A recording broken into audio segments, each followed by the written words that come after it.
because I'm dope and I do dope shit. And I was like, yo, I cracked up when he said it, but I'm like, good for him. And I feel like I'm living the life that I want to live. I love, just like you, I have like this, I'm enamored by the world. Every day is just an adventure. And like, I have this like craving just to get the most out of life. Yeah. Welcome to the Slightly Off Plan podcast, the podcast where millennials talk about how we haven't followed society's conventional path. My name is Jillian, and I'm your host. Please don't forget to like, subscribe, leave a comment, or share with your friends. Thanks, and I hope you enjoy the episode. Thank you so much for being here on the Slightly Off Plan podcast, episode 2, season 2. Doing it. This is Anthony. We went to high school together. We did. Yeah, so this is the Slightly Off Plan podcast, where we're slightly off plan. I'm 37 now. Damn. That's new. That's right. Yeah, and new season, new age. New season, new age. Actually, so this season is 30s, is like 30s, mid to late 30s, but still off plan. You just got me. I did. Yeah. I have about 2 months. Yeah. Off 30s. Oh, yeah, are you looking forward to your 40s? I don't think anything's really gonna change. I think maybe what might change is just like the self-talk. Like you're at some point it's gonna happen where you're just gonna be like, all right, bro, you're 40 now. Like is this in line? Like I think you just have to do kind of like a self-inventory. I almost feel like that's like comes with the territory. Yeah. You know what I'm saying? So I haven't really had that like moment. But when it happens, it happens. And, you know, there's one thing I saw in the doctor's office that I loved. And it said I took a picture of it, I remember this. Never complain about getting older because many are denied the privilege. So I'm like, all right, there's, you know, it is fun to poke fun at like our age. Like it's all in fun. Yeah. But yeah, a lot of people have not been as lucky to, you know, to make it to a certain ages. So I try to like be cognizant of that and just be like, all right, just reinvent yourself. Like, just have fun with it. So that's the goal, anyways. Yeah. Do you have a reinvention in mind, or are you? I'm always reinventing. Yeah. I'm always tinkering. Yeah. Yeah. I mean, when we say reinvention in this particular case, I don't mean like everyone says "New Year, new me." Yeah. And I actually do stand by resolutions. Like, I try not to have 100 of them anymore. Mm-hmm. You know, I try to stick to like 5 maybe. Yeah. Being that we just crossed into the new year. One of the big things I'm trying to do is run a marathon this year. Yeah. I'm not a runner. Okay. I'm not even remotely close to being a runner. I hate running. I don't like it. I have to switch my mindset. I have in the past not liked running. Yeah. I am learning to like running. Yeah. Right. Oh, you see, it's all how you talk to yourself. I'm trying to get into the mindset. But it's true because if you're out there, you're like, I fucking hate this. Like that run's gonna be that much tougher. Yeah. So I'm learning to like it. And then I also why did I pick that? I picked that because of all the things I've seen people do in my life, just over the years, I'd see somebody run a marathon and I would be like, oh, that's cool for them. I couldn't do that. And then as years went on, I go, why the hell can't I do that? And then you see some of the people in the marathon, I'm like, good. I'm proud of all of them for doing it and for crossing the finish line. But like, why am I discounting myself and my own abilities? They all did it. Yeah. They're not world-class runners, but they found a way. Yeah. So I'm like, all right, now I have to do it. Yeah. By being on this podcast, talking about it publicly, now I must do it. You must, yes. It's going to happen. You have to. Yeah. Hey friends, just checking in. Now would be a great time to hit the like button, subscribe to my channel, leave a comment, share with your friends, and thanks so much for being here. Okay, love you, bye. Yeah. How about you for this year? What's been one for you that I just like, 2025 is the year that I blank? Ooh. Okay, well, so I have, I think of resolutions as one thing and then goals as another. Okay. So my resolution this year is actually to leave people where they are. Because I think when my friends come to me with problems or anything, I have to fix it. I have to help them, and I have to like pour everything into helping them fix this problem. As any good friend, right? Like that's what friends are, the support system. But what I have found for myself is I do it too much to the point where I pour out of my cup. And often what happens a lot of the time is I'm trying to help someone that doesn't want to be helped. Oh yeah. Wow. And then it becomes, then I'm just doing this vicious cycle in my head where I'm like, I'm doing all of this for you. Why aren't you helping yourself? And then it takes out a lot of me, and then it kind of affects our relationship. And it's like, actually, if I just like loved you and left you, like, I can still add support. I can still be there for you, but I don't need to take away from myself. So a lot of that is going to be trying to find that balance of being there for my friends, but also just not taking away so much from me that I start to feel depleted. I feel you on that. Was there like a particular, and you don't have to obviously share the specifics, but was there an incident where you kind of just had like a realization of just like maybe stop doing that, or did this accumulate over time? Accumulated over time, over several people. Gotcha. Yeah, so it was different levels of friendships and family relationships and things like that, where I was like, this is taking so much out of me. But I'm trying to find, I feel like it sounds like a negative one to be like, to say like, leave people where they are. And I'm trying to turn it into a positive thing where I'm accepting people for who they are.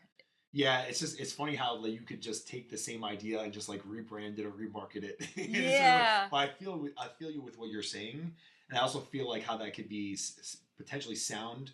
I didn't take it as, but it could sound as like a negative. Yeah. Or it could also sound as a positive. Yeah. But what you're doing is it's like more of a self-protection thing for you, because and there's only so much you can help somebody. Like that old expressions for one reason or another that like last like the test of time is like, what's that? You can bring a horse to water, you can't make a drink. Like, but it's true. Like you can only bring somebody so far until they're ready to make that. Otherwise, they're tuning you out, and now you're wasting your breath, and then you're resenting them, and then becomes that vicious cycle. Yeah. And one thing I've learned, and this is like one thing that I love about like my 30s, like my late 30s, is you in order to grow, in order to like kind of get to the next step, and whatever that means for the individual person, you have to be ready. You have to be willing to do it. You have to want to. Right. And what happens to me a lot now is I'll remember advice that someone gave me like 10 years ago that I wasn't ready for. And at the time, in my 20s, I just kind of like disregarded it. Like, oh, like, no, that whatever. And then you get older, and then you're just kind of like, oh, I wasn't ready for that, but I'm ready for it now. That's heavy. And and that's happened to me multiple times. That happens over and over again, where I'll finally hear a lesson. You hear the words, but do you hear the lesson? Do you take it in? Do you process it? Can you apply it to yourself? And that has been happening to me a lot over the last like few years, because I have the capacity for it now. I didn't have the capacity for it, whenever, like in my 20s or whatever. And I now need to apply that to other people. But maybe, just maybe, the advice that was given to you at that time that you said you couldn't receive it, but you heard it, right?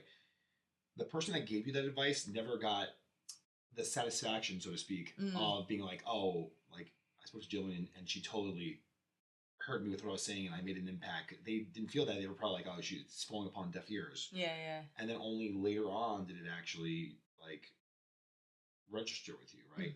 But maybe what you're doing now, right? So you've been trying to help all these people and it's not gone anywhere. Maybe 5, 10 years, 2 years later, who knows? They say the same thing. Yeah. Where like you were, trying to just come from a good place. They couldn't receive it, but it didn't fall upon deaf ears and it just registered later. So could go there. Yeah, maybe I'm planting little seeds. Yeah, I think that happens a lot. Yeah.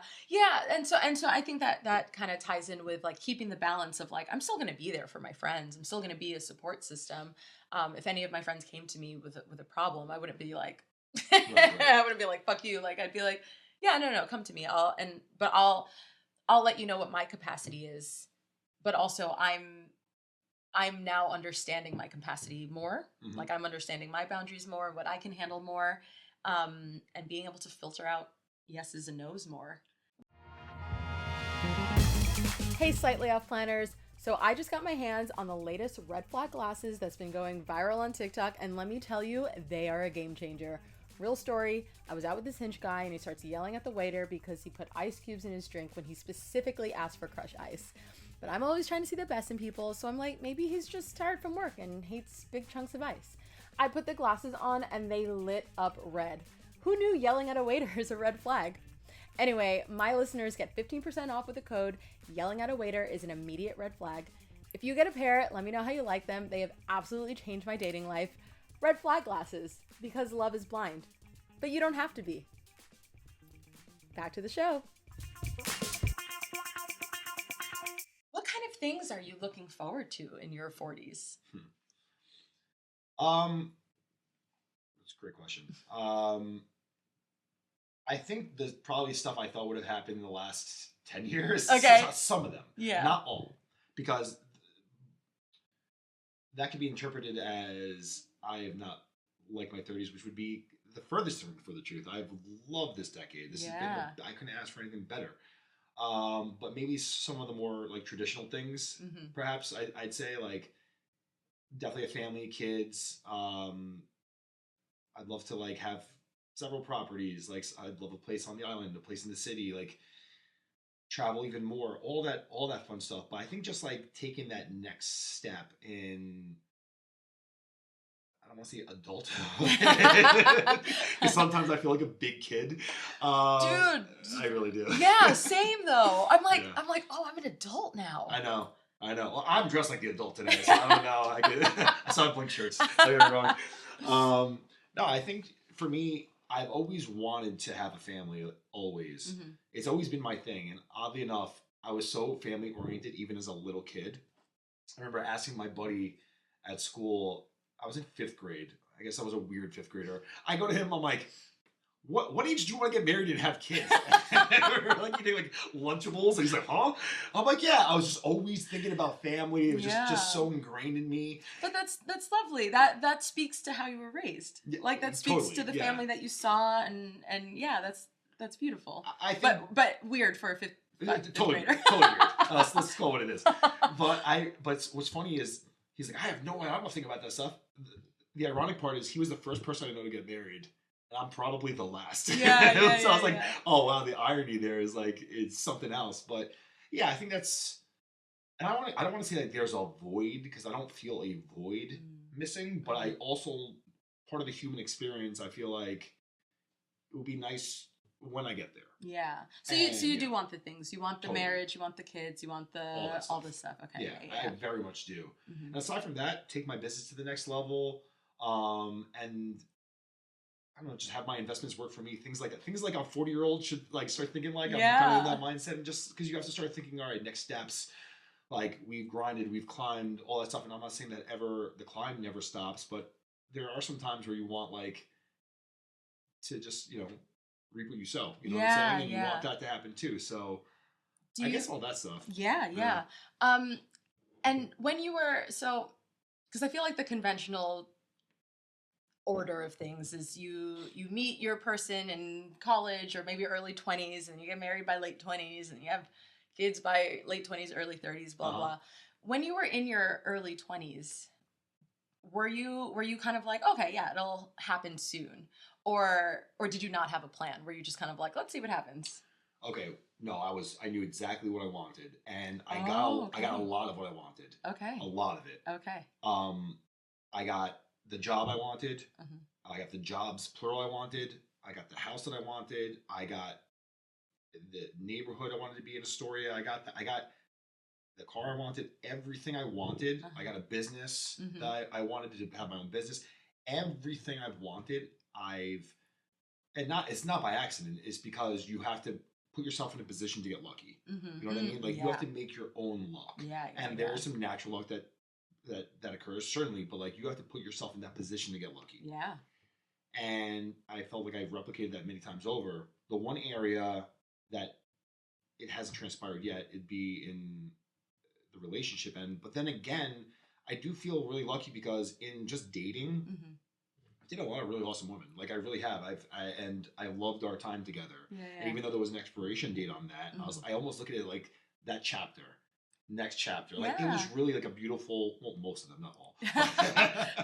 Not all. But many of them. We are human after all. But even in the ones that weren't great, there was some learning lesson there. There was something that shaped me or changed me, and I'm grateful for it. And I think other people, like, I know my parents are just, they ask me to an annoying level. I love my parents. I'm very close with my parents, but they Yeah. ask me nonstop. Yeah. So any other news? Yeah. Today. Yeah. What percentage of dates that you go on first dates get a second date? Ooh. Yeah, I just thought of this now. I'm like, Yeah. this is because I'm trying to think my number now. I'm like, I never really thought. I'm like, oh. Ooh. I want to make. I'm just gonna make something up. I want to say like. I want to say like 60%. Whoa. Is that a lot? When you hear my number, yeah. Oh, okay. 10%. 10%. 10%. Yeah. Okay.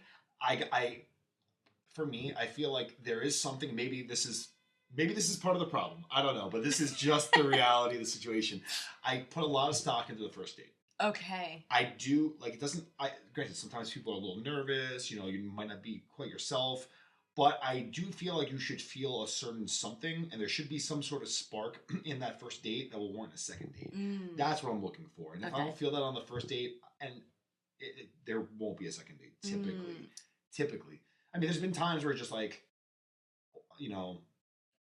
maybe I was wrong in my assessment here, but like I would say about 10%. I really don't go on that many second dates because I do want to have that like that kind of immediate connection. Yeah. You know what I mean? When you just meet somebody right away, you're like, this person is fucking awesome. Yeah. I want to feel that right away. Yeah. I don't want to wait till like date 4, but I think I'm in the vast minority of people that has it that low. Interesting. Yeah. You know what? I will say, I think my percentage might be higher because getting to the first date is like a higher bar. Getting to the first date, I will try and like do a lot of assessments before that. Right. Which might be part of the problem. We're really getting the heart of the problem. Yeah. We're figuring out what is it? Why are we still single? But what I like here is that you're like, we're all like, it's almost like we're coming to the conclusion on our own. Is this just like a sounding board? Is this just a therapy session to figure Probably, it out? Probably, yeah. Because so this is my thing. Okay, if I was to ask you, why are you single? What is your answer? There's a lot of reasons for this, but off the bat, I know what I'm looking for, and I'd say if I'm not finding that, I'm not trying to like fit a square into a peg into a round hole. Yeah. I'm not trying to force that, and I'm also being more like chill about things. Where I think in the past I applied without knowing it a lot of pressure on myself to like find a person. I go to these events and you're like, oh, this is the event where you meet someone, and I thought I was probably playing it cool, but sometimes you exude of energy. You're just like, oh, I'd like to meet a great girl tonight, and like I think I put a tremendous amount of pressure on myself in the past. Now it might be argued by family I'm not putting any pressure on myself, but I like it more this way. Yeah. But I would say because of the specifics of what I'm looking for, and I also truly, I think I prioritized it for a long time, and then I deprioritized it for a long time too. And now I'm at the point where I'm just like, okay, I'm more open to it than I have been in the last year for sure. Yeah. One thing that has been really cool about the single people that I've interviewed on this podcast is the collective agreement has generally been, I do not want to settle. Right. And that's why a lot of us haven't done all the conventional things that we're supposed to do. And not saying that the people that have done it are, in it for the wrong reasons or force themselves into it or whatever. But I don't know about you, but I know a lot of people who are in marriages because they were like, I was dating this person at 27, and you date someone for a year, 2 years, and you're supposed to get engaged, and then you're supposed to have kids and blah blah, and varying degrees of happiness. And True. And I'm very similar to you, where I'm like, I have an idea of what I'm looking for. I don't want to be too specific, right. Because I am single at 37. But I feel I know what I want to feel. Right. I know what I want to feel, and I haven't felt that yet, and I don't want to not feel that. I want to wait for it, and I'll wait. Because I think for me, I love my life. I love myself. Right. I, Yeah. you know, I like the things that I do. I like that I just up and decided to start a podcast Yeah. and up and decided to move to London and just all the random stuff that I do. And I very much need someone who's going to add to that. Yes. And it sounds like you're very similar. Like you have your things. You slay, by the way. Like you got your job, your house, your, you know, this and that, and you're looking for someone to add to your life. To quote Kanye. Didn't know we were going there, huh? He was on some talk show. And he's like, "What?" He says, "Because I'm do." What he say? He goes, "Why do you do what you do?" He's like, "Why do I do what I do? Because I'm dope and I do dope shit." And I was like, "Yo, I cracked up when he said it." But I'm like, good for him. And I feel like I'm living the life that I want to live. I love, just like you. I have like this. I'm enamored by the world.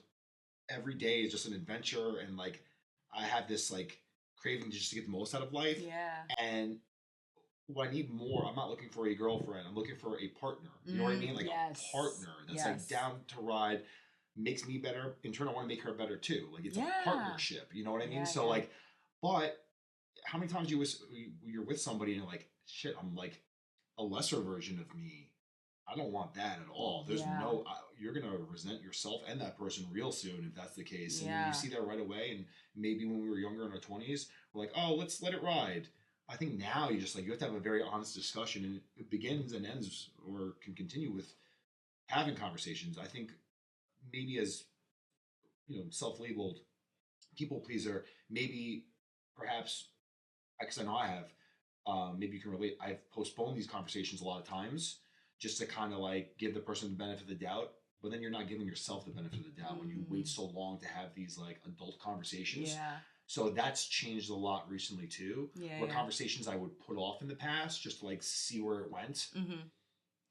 That's no. We've bypassed that middle ground and we get right to it. Yeah. So we get right to it. I'll ask very future oriented questions, not like on a first date, but pretty early on now. Yeah. If I can share a person that means a lot to me in my life, my former manager, he went through a lot in his life. And long story short, he was widowed at a very young age to a woman he was deeply in love with. And then once he kind of got through the grieving process and started dating, this man went on more dates than anyone I've ever met in my entire life. He had a date every single night for almost 2 years. Sometimes he had 2 dates in a day. Oof. Like he'd have the right after work shift and then the late night shift. I'm like, bro, how you doing this? That sounds exhausting. Oh my God. And I go on one date. I'm out for 6 months. I'm like, that was a lot. No, it takes a lot out of you, right? Lot. And one thing that he would ask people, and to me it just sounded kind of wild, but he on the first date would talk like future oriented, like, all right, how many kids do you want to have? Like, what do you want to get married? Like, what's your faith? And this, like, talking really, really big picture on the first date. I go, dude, you're saying on the first date? I'm like, don't you want to kind of just see, like, what they do for work, what their favorite color is? I don't know.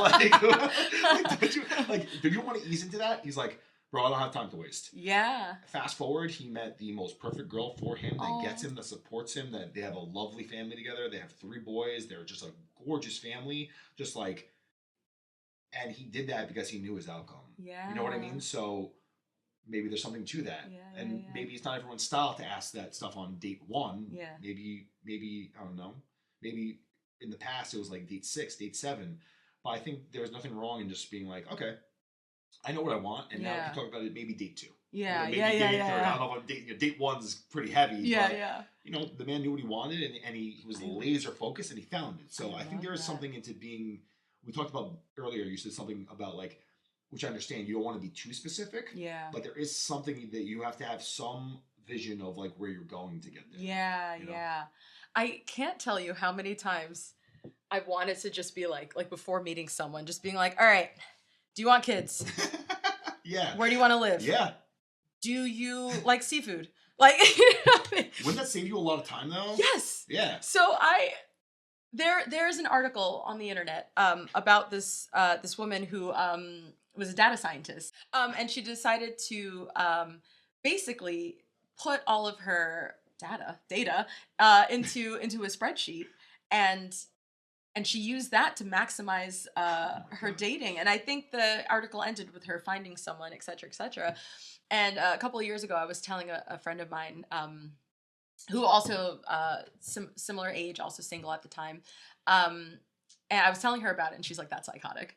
And I was like, I was like, okay. She was like, "It's crazy." And I was like, "Okay, but tell me." And then I was like, "What if I just like listed all the things that I wanted, and then just like had a little checklist?" But yeah, no, I wouldn't. But I have thought. I'm like, what if I just had like a questionnaire, and I was like, just check off the boxes. I'll be back. And, Right.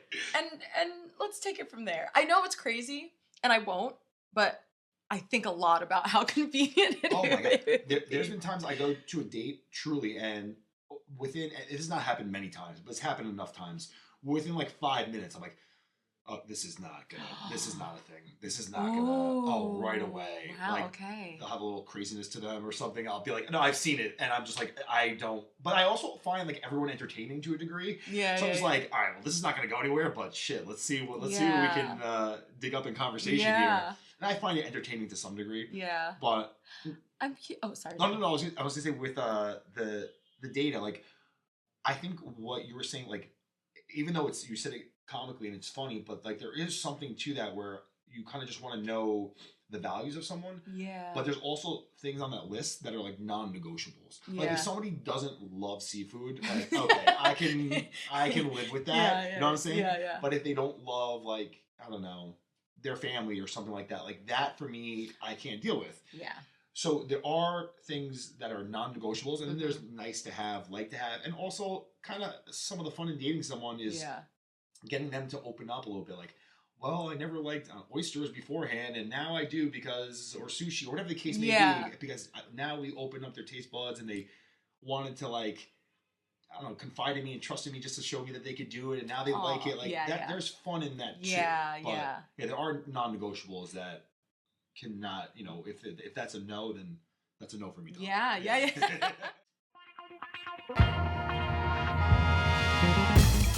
Like, okay, so I love food, but I also I love everything about the food experience. Obviously, I love like eating, but like I love like going to a restaurant with someone and just like ordering a bunch of food, and then you're sharing it. It's the fun. You're trying, and also like culturally, like I love giving people Filipino food. I love trying other people's food, like the fish head in the soup as an honor. Like I love that, and it's such a big part of my life.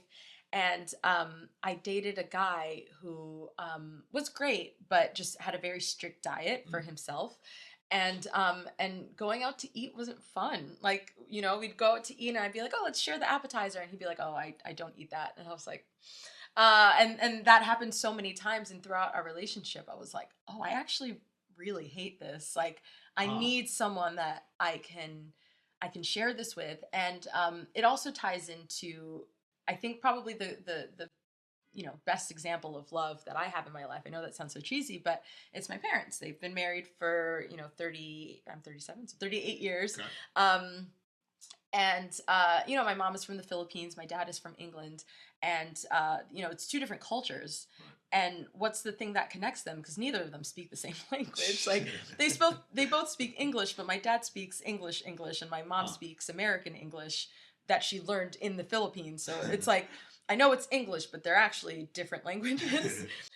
But like, the thing that connects them, the thing that, has carried them into, 38 years of marriage, over several continents and countries, has been food and their love of traveling and their love of fishing. That's what they do together. Awesome. They love it. It's so cute. Lovely, actually. Isn't it the cutest? Really is really nice. It's so cute. They can hardly have a conversation with each other, but it's always, where are we going, what are we eating, and like, can we go fishing? Cool. That's amazing. And it's adorable. And so I've always shaped love kind of in that, or like, not love, but I've shaped marriage and like long-term relationships like kind of in that sphere of like, like things are fun now when we're young, and of course we're going to be going partying and drinking and smoking and doing all the things that you do when you're young. But what happens when you're 60 and your kids are out of the house, or whatever anyone's life look like what keeps you together? And for my parents, it's those three things, and obviously their kids and other things, but that's kind of what I think of. And I'm like, what am I going to have with this person 30 years from now that we don't have now? That makes so much sense as to why, like, you diving deep into that,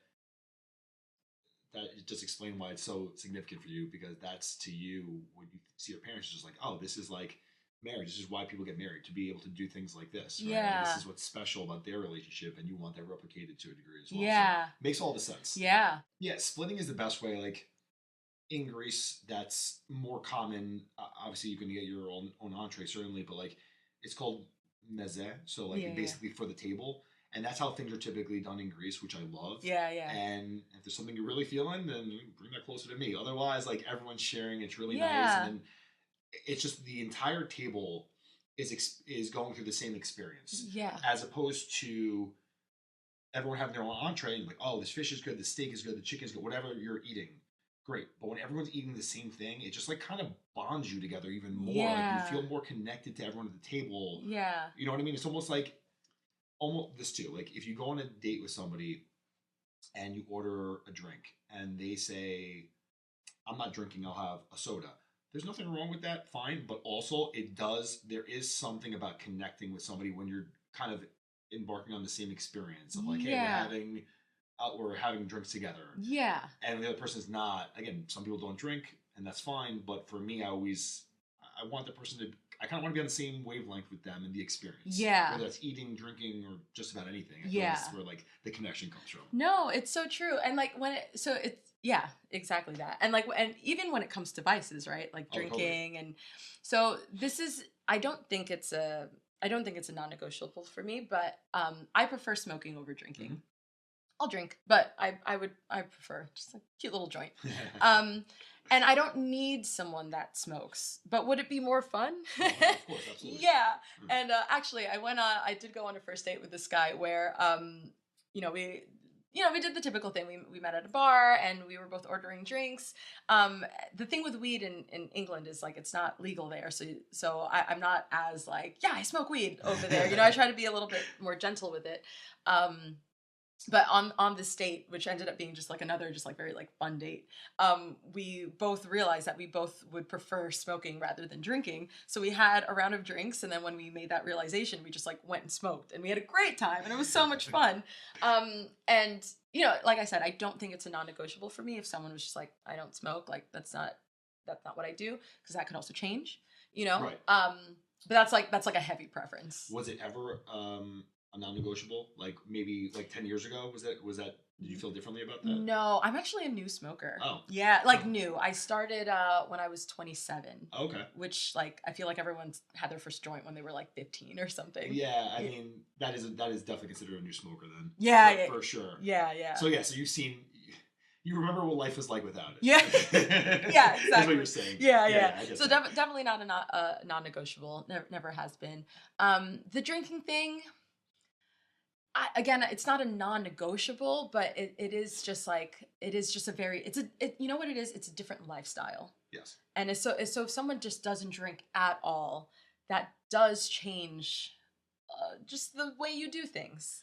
I mean, we live in two of the most expensive places to live in the world. Yeah. Right? Yeah. And part of that is because there's so many great places to go. Yeah. And a lot of those places happen to be bars. Yeah. It just is what it is. Yeah. And you go to these bars and just like, all right, it's kind of like what you do there. Yeah. So, yeah, and then if somebody doesn't drink, they're not going to want to say, hey, let's go on this bar crawl or keep hopping around. Yeah. They're going to not really want to do that. Yeah. And then are you really getting the best of that London has to offer and New York has to offer if you're not seeing these places? Like on my Google map on my phone, if you look at the map, it's just all flags, green flags of places I want to go to. Yeah, and I try to make it a point, not every day, but just about every day, go to a new restaurant or a new bar or both in a day that I haven't been to before because I like exploring. I want to see. I love that. But if there's someone that's like not a foodie or doesn't enjoy drinking, it makes it check off that list really quick. I'll never get to it. I've been reached out to a number of times by people. It's always on LinkedIn, oddly enough. And they'll be like, well, we saw you on LinkedIn and we're this matchmaking service and we're actually not charging. No way. Yeah, we're not going to charge you. Now, I hear that. I'm like, why would you do it for free? But from what they've told me is we have a lot of incredible candidates, female candidates, and we don't have a big pool of guys that match up, and we think you could be one of them. I'm like, oh wow, that's flattering. Wow, thank you. yeah. And I'm like, yeah, all right, I'll take the call. Yeah. And it's cool, like whatever. You're like, who, me? Yeah, yeah. I'm like, I'll do it. Yeah. So, but one thing too that they talk about like things that are like what you're like we talked about today about like your non-negotiables and your things that are super important. And they go, well, what are you looking for? Is a question that they'll always ask. I go, this answer is going to mean something different to everyone, but I kind of want that person that's a no-brainer. And here's what I mean by that. There's people that walk into a room and you're just like, wow, like that's a beautiful person. They're elegant. They're positive. They have a nice smile. They're drawn to people. They have friends. People like them. They like people. There's an aura. There's a goodness about them. Yeah. People have a certain aura about them. And when somebody's a good person or a good catcher, just like knows who they are and they're comfortable with who they are, and we're all working on stuff, but just I mean like just really just like knows their purpose, you can pick up those vibes. People say that dogs pick up vibes. Well, we do too. Yeah. And I go, when that person is in a room, typically there'll be X amount of people in a room. You're just like, wow, that person like stands out. And not just from a physical standpoint. I mean, just like their aura. That to me is a no-brainer. And that's why I like, not someone like, hey, you might have to go on 12 dates with them and maybe you might like them. No, I don't want that. I want someone that exudes a goodness and just like that's what I want. Yeah. And I know that's a very different answer for everyone.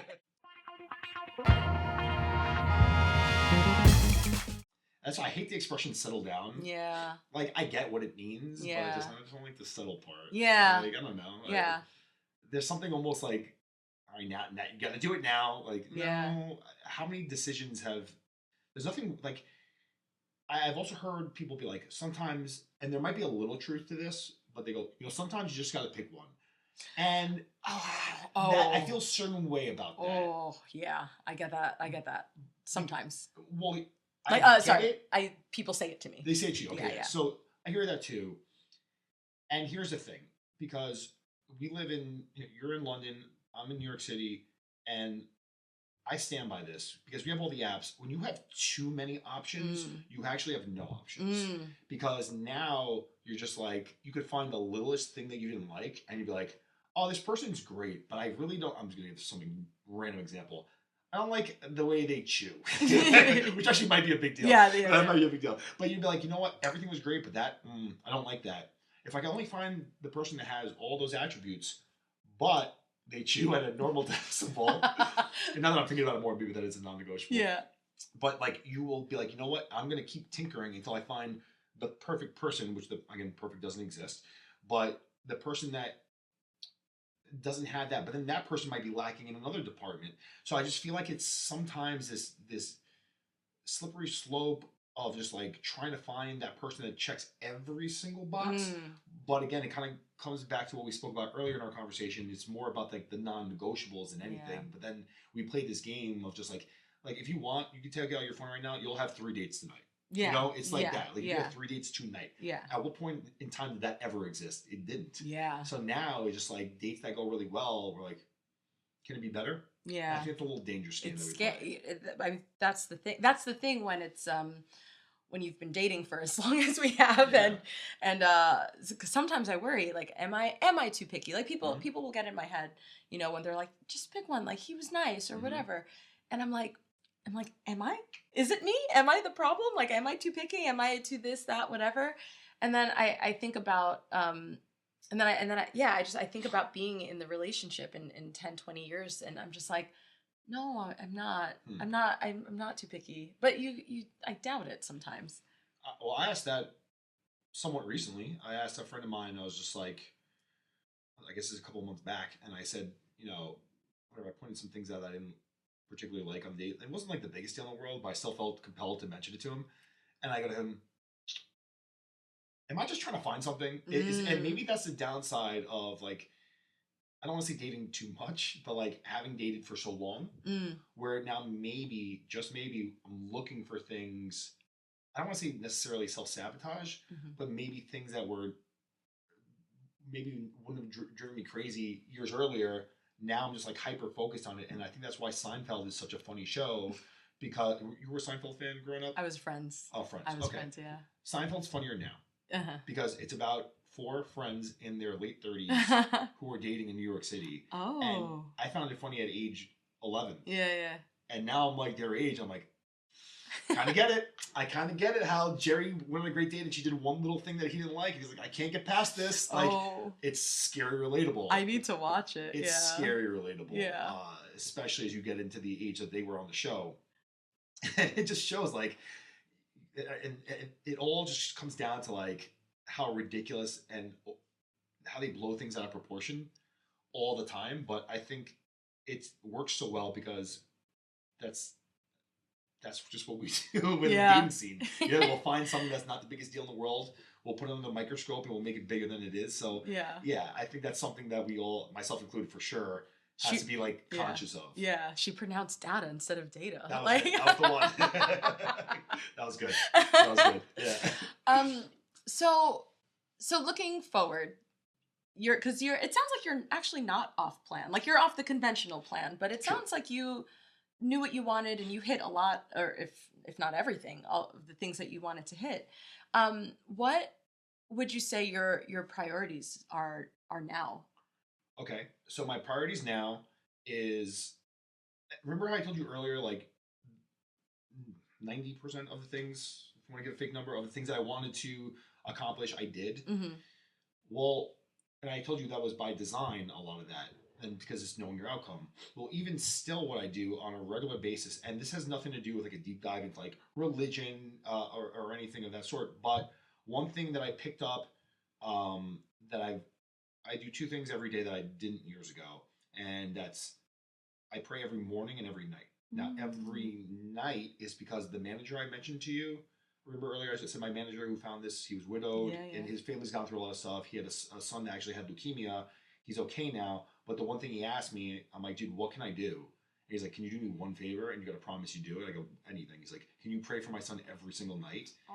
And I did, and I never stopped since then. So it's now become part of my routine. Oh, okay. You know, so, and then in the morning, I did that through pandemic. It just kind of like more of a like start your day with giving gratitude type of thing, and then it trickles down. I gotta say, I really like, I hadn't done that prior to pandemic, and it's a really nice way to start the day. But in those prayers, the reason I bring that up is I have the same things I say pretty much every day. They change, but the core is the same. Mm-hmm. So some of the things I ask for is to find that perfect person, to have my business, explode in growth, popularity, and sales. I put myself last, by the way. I always put my family first. People that I care about, they're always first, and then I go to the things on my list at the end. One of them has always, and this is a random one, but this is so random, but I always wanted just to be on a show.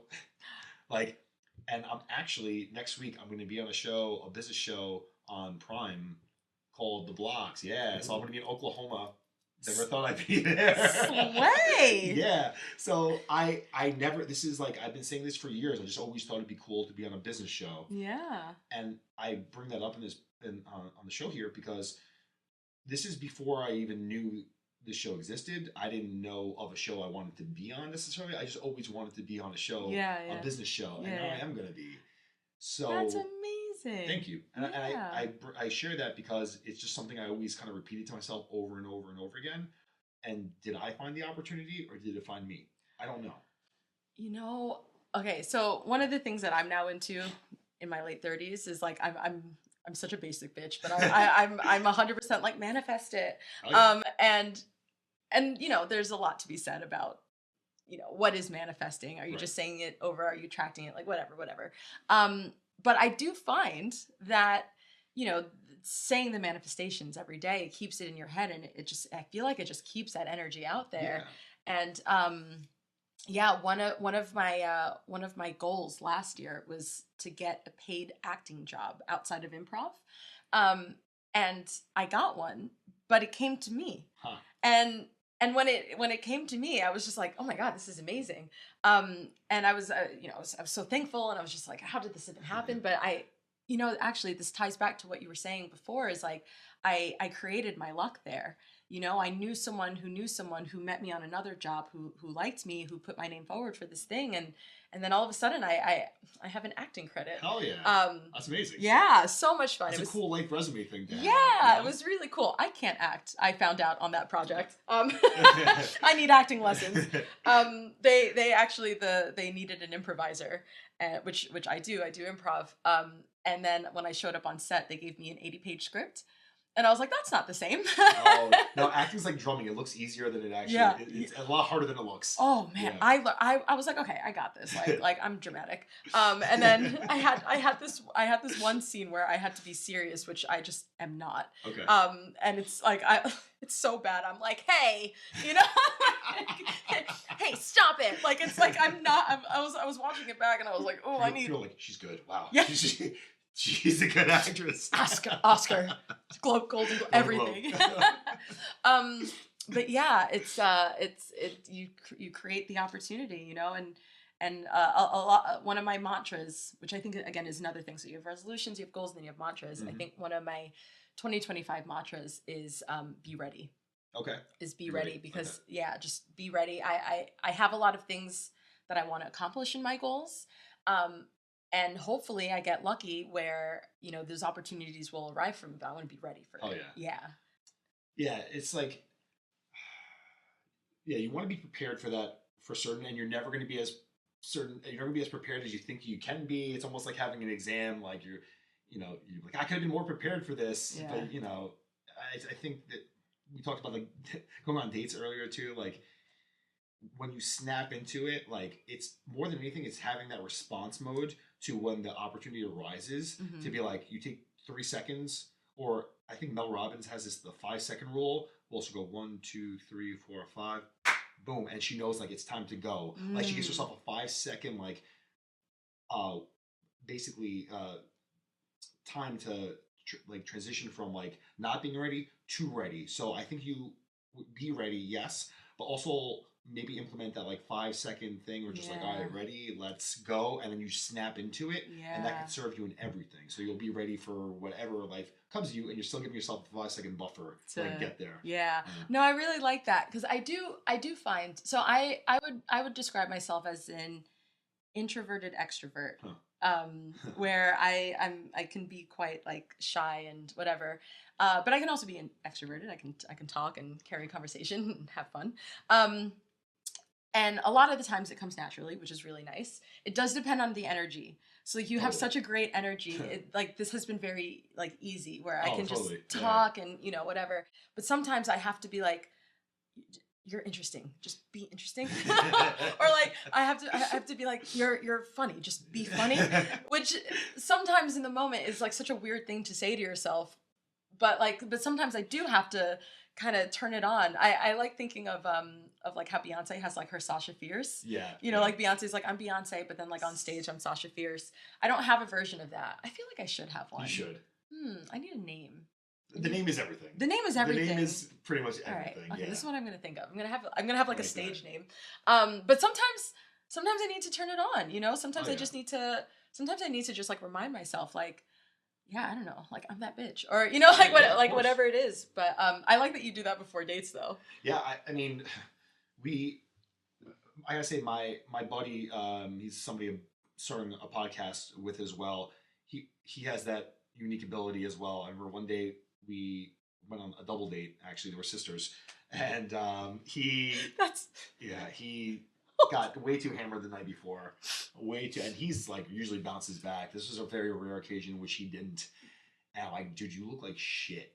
And I'm like, he's like, I don't want to go on this. I'm like, I understand that, but I go, you're a fucking seasoned professional. I'm like, so you're gonna get out there, lock it up, lock it the fuck up, like get it together, and like you're gonna be great. You know, you got everything you need is within you.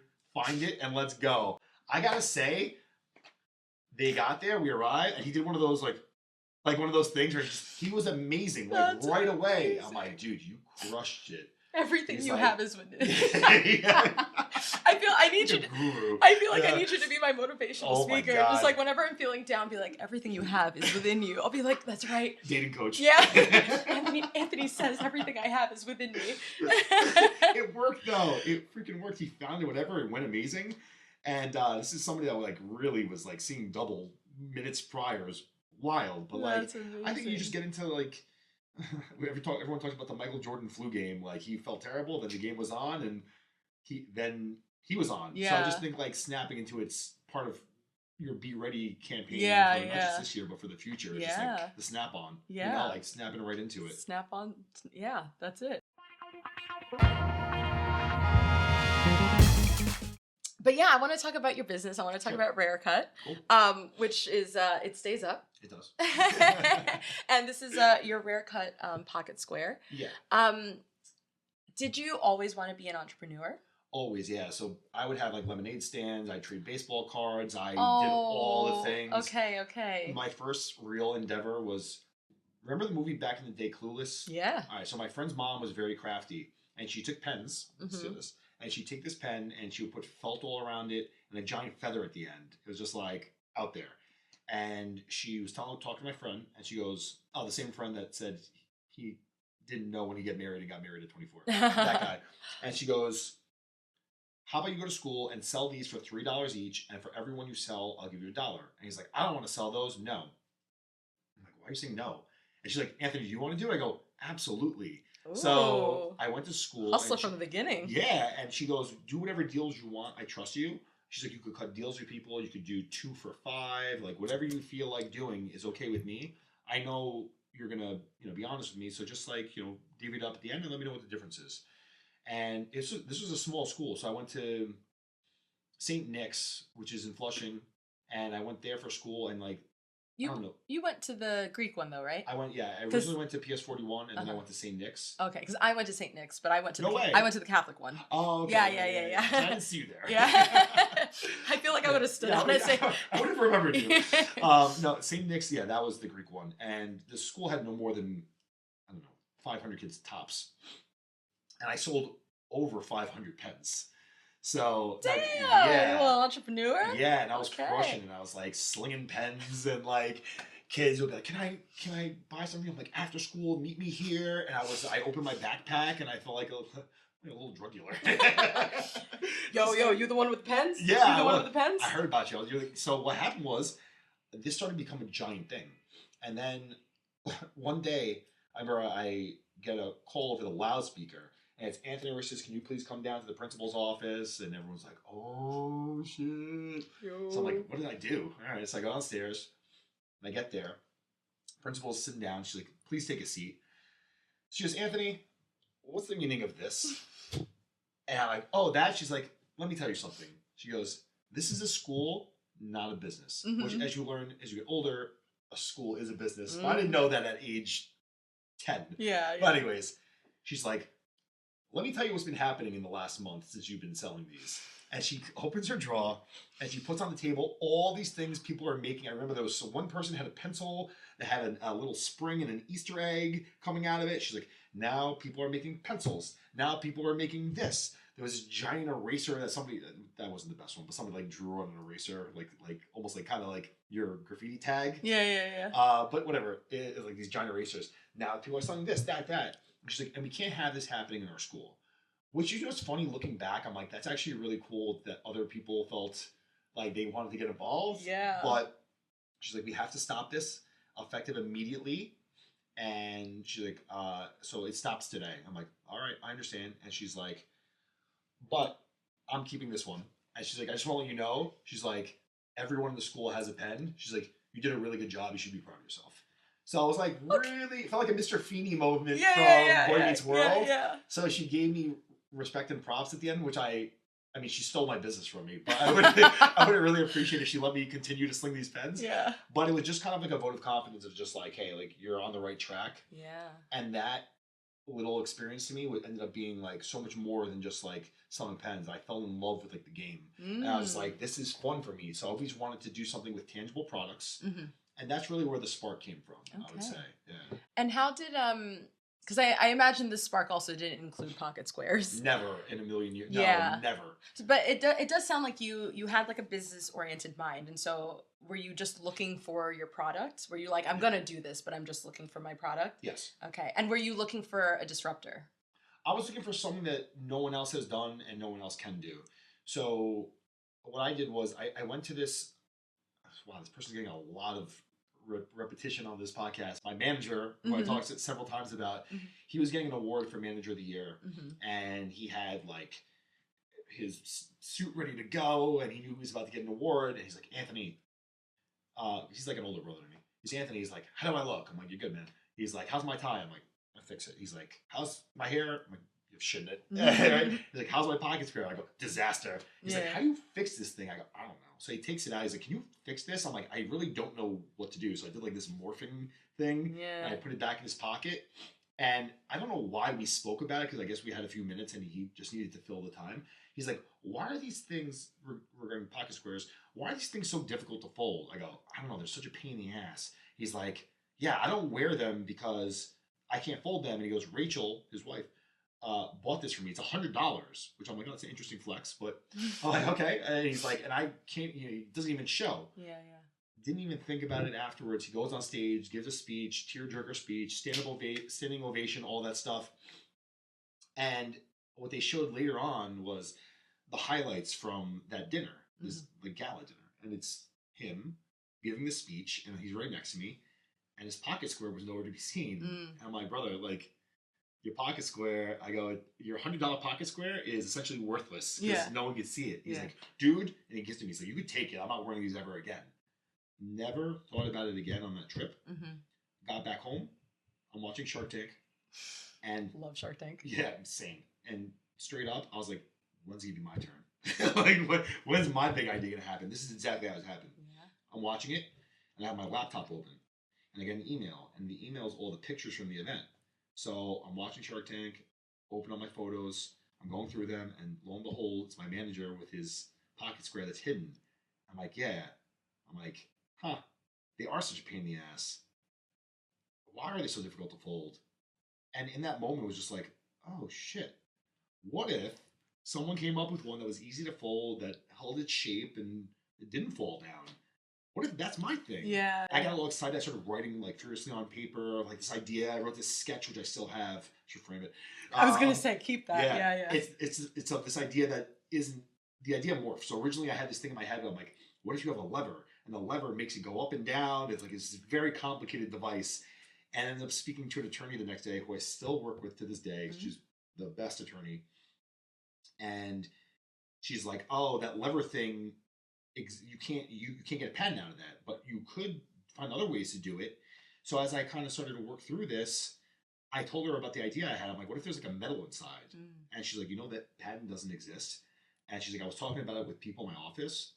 I'm not just saying this. This is a really good idea. And we come across a lot of ideas here, and not all of them are good. This is a really good one. She's like, you should run with this.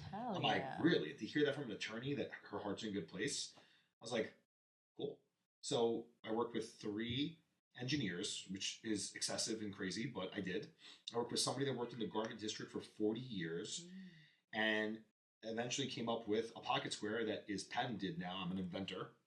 Did never know if you're an inventor. Yes. Slay. Inventor. And what's the coolest part about it is that the way that we make them, first off, it's made in my garage. So it's pressed, printed, packaged in my garage next door to Mr. Chang, who I love when I'm working and I get scolded for 5 to 10 minutes and just have to pause what I'm doing when I have deadlines. It does happen, but it's part of the Mr. Chang. Part of the charm. Yeah. No, but it's as small business as it gets. And everything is done, like I said, in-house. And I love that. And what's cool about what we do is we can take just about anything, any pattern, and print it on demand.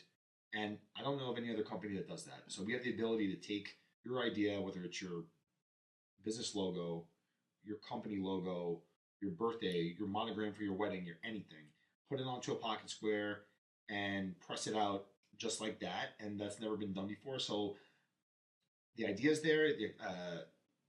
I know how to pitch it. There's still so many things to learn in this game that I'm trying to figure out. Yeah. But that is what gets me juiced, and I fucking love it. Yeah. Love I mean, even like you're very big energy, right? But even in the last like 10 minutes, just talking about your business, you lit up in a completely different way. Yeah, and I can see your passion and you love it. Yeah. You love it. You love the game. You love the salesmanship of it. Absolutely. And then what I see online is like I see how much care goes into every aspect of your product. Because I'll be honest, like I keep trying to find times where I need to buy a pocket square and it just hasn't come up because I'm like, I want to support your business, but I just don't need pocket squares. Yeah, of course. No, I get that.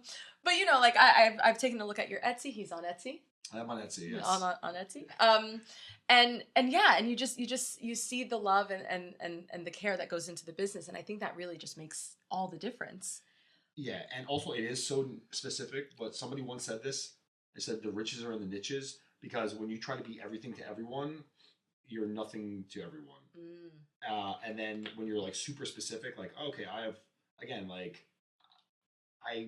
didn't ever think I'd go down this path. I didn't go to FIT, but like I have an idea that no one in FIT thought of, and here we are. So I took it, running with it, and it opens up so many different doors for me that I've never thought were possible before. So yeah, it's just like it changes your entire life, and it's more about the starting and the doing than anything, and just being in this now circle of entrepreneurship where you feel like you have entered into a club and everyone has that imposter syndrome. Like everyone else has it figured out.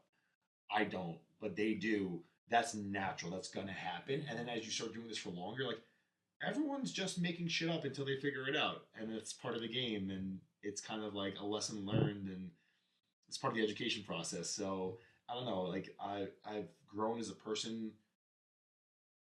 I'd say a great deal because of starting a business and just taking a chance on you. And let's call it, it's ballsy to start a business. It's not for the faint of heart. There's a lot of down days, and you will wake up sometimes and be like, "What the fuck am I doing?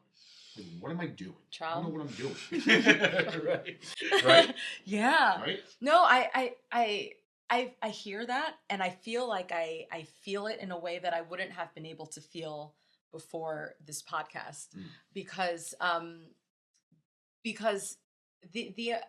I think what doesn't get talked about enough when it comes to starting something is the level of confidence to just do the thing, because it's such a vulnerable thing. I think that's another thing that doesn't get talked about enough. Starting something from the ground up when you have no idea what you're doing and you don't have anyone really helping you, it's very vulnerable, because you're telling the world like, oh, I think I can do this like big thing, and there's a chance that it could publicly fail, and there's a chance that you could suck, and there's all the insecurity things. And I honestly think half of the battle is just not silencing that voice, because it doesn't go away. I don't. For you, I'm sure it doesn't. How long have you been doing this for? Since 2020, but like there's been so many. I mean, we won't get all into it, but I got a bad batch of product that cost thousands and thousands of dollars. I'm like, do I have to close shop? So then I didn't have a business for half that time. So it really wasn't from 2020 to 2025 clean. Half that time I had no products. There's a lot that went into it. A lot of just, and then to your point, and I'm sorry that I interrupted here, but like there is something about holding yourself accountable by announcing what you're going to do. But then you're like, shit, I want to hold myself accountable, because I don't want to look like I'm full of shit. Yeah. I'm telling everyone. So it forces you to follow through on your word, but you are also applying, I'll say you're holding yourself accountable. Yeah. By doing that. And I think the only way to really like take yourself seriously is announce it and say, hey, I'm doing it. And then you're putting yourself in a spot of just like, all right, are you a person of your word? Yeah. Are you, or are you not? Yeah. And then you're like, well, I did promise. I don't want to make myself feel like a liar. Yeah. There's a lot of that. Yeah. I mean, like, you have to run a marathon because you said it. Exactly. And I keep saying, there's a reason why I keep saying it. Yeah. There's a reason why I keep saying it over and over again. It's because I'm not trying to be meek about it. I'm telling people, and again, this is coming from not a runner.